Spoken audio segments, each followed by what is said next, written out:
بسم اللہ الرحمن الرحیم۔ السلام علیکم۔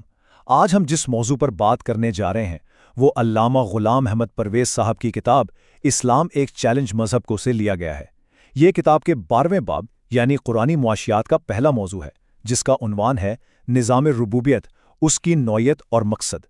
تو چلیں اس بہت ہی اہم تصور کو سمجھنے کا سفر شروع کرتے ہیں۔ اچھا، تو اس تجزیے میں ہم 5 مراحل سے گزریں گے۔ سب سے پہلے ہم دیکھیں گے کہ نو سے خودی تک کا سفر کیا ہے، پھر سمجھیں گے کہ یہ نظام ربوبیت ہے کیا، اس کے بعد یہ جانیں گے کہ ایک جماعت کے ذریعے نشوونما کیسے ممکن ہوتی ہے، پھر خدا کے ساتھ ایک بڑے ہی منفرد معاہدے پر بات کریں گے، اور آخر میں دیکھیں گے کہ اس پورے تصور کو ایک عملی حقیقت کیسے بنایا جاتا۔ تو آئیے اپنے پہلے حصے سے شروع کرتے ہیں، نو سے خودی تک کا سفر۔ دیکھیں، اس نظام کو سمجھنے کے لیے ہمیں سب سے پہلے جانوروں اور انسانوں کے ارتقاء میں جو ایک بنیادی فرق ہے اسے سمجھنا ہوگا، کیونکہ یہی وہ فرق ہے جو انسانی وجود کے سب سے بڑے چیلنج کی وجہ بنتا ہے۔ یہاں ہمیں 2 بالکل الگ الگ راستے نظر آ رہے ہیں۔ ایک طرف جانور ہیں، ان کی دنیا میں ارتقاء کا پورا فوکس، پوری توجہ نسل کو بچانے اور بہتر بنانے پر ہے۔ فرد یعنی انڈیویجول، اس کی کوئی خاص اہمیت نہیں ہے، لیکن جب بات انسان کی آتی ہے تو سارا کھیل ہی بدل جاتا ہے۔ یہاں ارتقاء کا مرکز فرد کی خودی یا سیلف بن جاتی ہے۔ مطلب اب مقصد یہ ہے کہ ایک ایسی آزاد شخصیت بنے جو اپنے شعور کی بنیاد پر اپنا راستہ خود چن سکے۔ تو یہاں ایک بہت اہم سوال کھڑا ہو جاتا ہے۔ انسان اپنا راستہ ڈھونڈنے کے لیے ظاہر ہے عقل پر انحصار کرتا ہے، لیکن بہت جلد اسے یہ احساس ہوتا ہے کہ وجود کے اس اتنے بڑے سمندر میں صرف عقل کی یہ ٹمٹماتی ہوئی روشنی کافی نہیں ہے، اور یہی وہ مقام ہے جہاں خدائی رہنمائی کی ضرورت محسوس ہوتی ہے۔ تو انسانیت کی اس بنیادی ضرورت کے جواب میں قرآن کیا پیش کرتا ہے؟ یہیں سے ہمارا دوسرا حصہ شروع ہوتا ہے، جہاں ہم نظام ربوبیت کا تعارف کراتے ہیں، یعنی خود کی تکمیل کے لیے ایک خدائی پروگرام۔ تو آخر یہ نظام ربوبیت ہے کیا؟ دیکھیں، یہ کوئی خیالی فلسفہ یا صرف کوئی روحانی نصیحت نہیں ہے، بلکہ یہ ایک عملی اور سماجی نظام ہے جو ان لوگوں کے لیے بنایا گیا ہے جو سچائی کے راستے پر چلنے کا پکا ارادہ رکھتے ہیں۔ یہ ایک قابل عمل پروگرام ہے، صرف ایک نظریہ نہیں۔ اور اس نظام کا آخری مقصد یعنی گول کیا ہے؟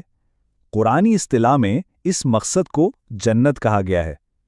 اب یہاں جنت سے مراد صرف مرنے کے بعد کا کوئی انعام نہیں، بلکہ اسی دنیا میں خودی کی نشوونما اور تکمیل کی وہ سب سے اونچی حالت ہے جو ہم خیال لوگوں کے معاشرے میں رہتے ہوئے حاصل کی جاتی ہے۔ آئیے اب دیکھتے ہیں کہ یہ نظام کام کیسے کرتا ہے۔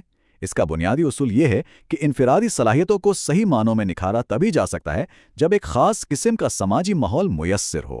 یہ نظام ایک خاص قسم کے گروہ پر چلتا ہے جس کے کچھ بنیادی اصول ہیں۔ یہاں مقابلہ بازی نہیں ہوتی بلکہ تعاون ہوتا ہے۔ اس کی بنیاد انصاف پر رکھی جاتی ہے اور سب ایک مشترکہ بلند مقصد کے لیے کام کرتے ہیں۔ اور سب سے اہم بات، اس میں شمولیت اپنی مرضی سے ہوتی ہے اور ہر فرد کو سوچنے اور عمل کرنے کی پوری آزادی حاصل ہے۔ یہی وہ ماحول ہے جو فرد کو آگے بڑھنے کے مواقع دیتا ہے۔ یہاں ایک بہت دلچسپ بات سامنے آتی ہے۔ جب انسان صرف اپنی ذات کے لیے جیتا ہے تو اس کی شخصیت سکڑ جاتی ہے، محدود ہو جاتی ہے۔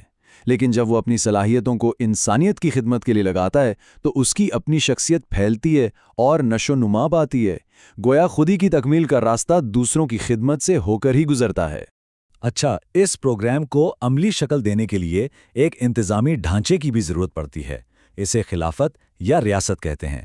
یہ امت کا وہ سیاسی ادارہ ہے جو ربوبیت کے نظام کو نافذ کرتا ہے اور ہر فرد کو اس کی خودی کی نشوونما کے لیے بہترین مواقع فراہم کرتا ہے۔ اب ہم اس نظام کے سب سے دلچسپ پہلو کی طرف آتے ہیں جو اس پورے تصور کو ایک ٹھوس شکل دے دیتا ہے، اور وہ ہے ایک معاہدہ۔ قرآن ایک بہت ہی غیر معمولی دعوت دیتا ہے، خدا کے ساتھ براہ راست ایک معاہدہ کرنے کی دعوت۔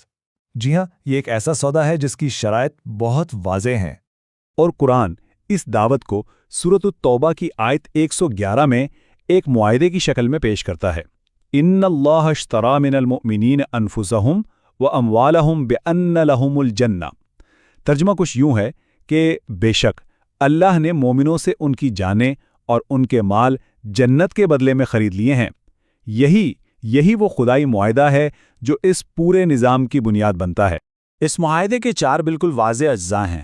خریدار اللہ ہے، بیچنے والا مومن ہے، بیچی جانے والی چیز مومن کی اپنی جان اور اس کا مال ہے، اور اس کی قیمت وہ ہے جنت، یعنی خودی کی کامل تکمیل۔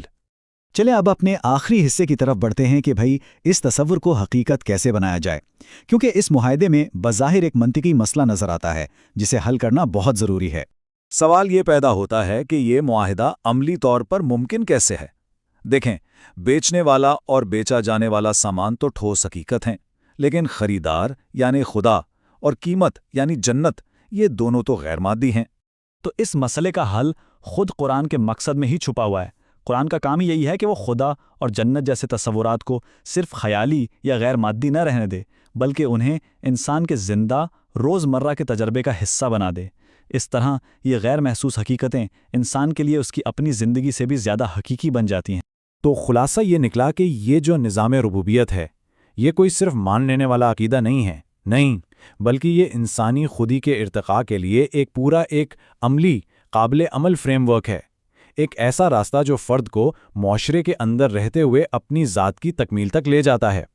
چلیں، اسی کے ساتھ ہمارا آج کا موضوع یہاں ختم ہوتا ہے۔ اگلے موضوع کے ساتھ پھر حاضر ہوں گے۔ اللہ حافظ۔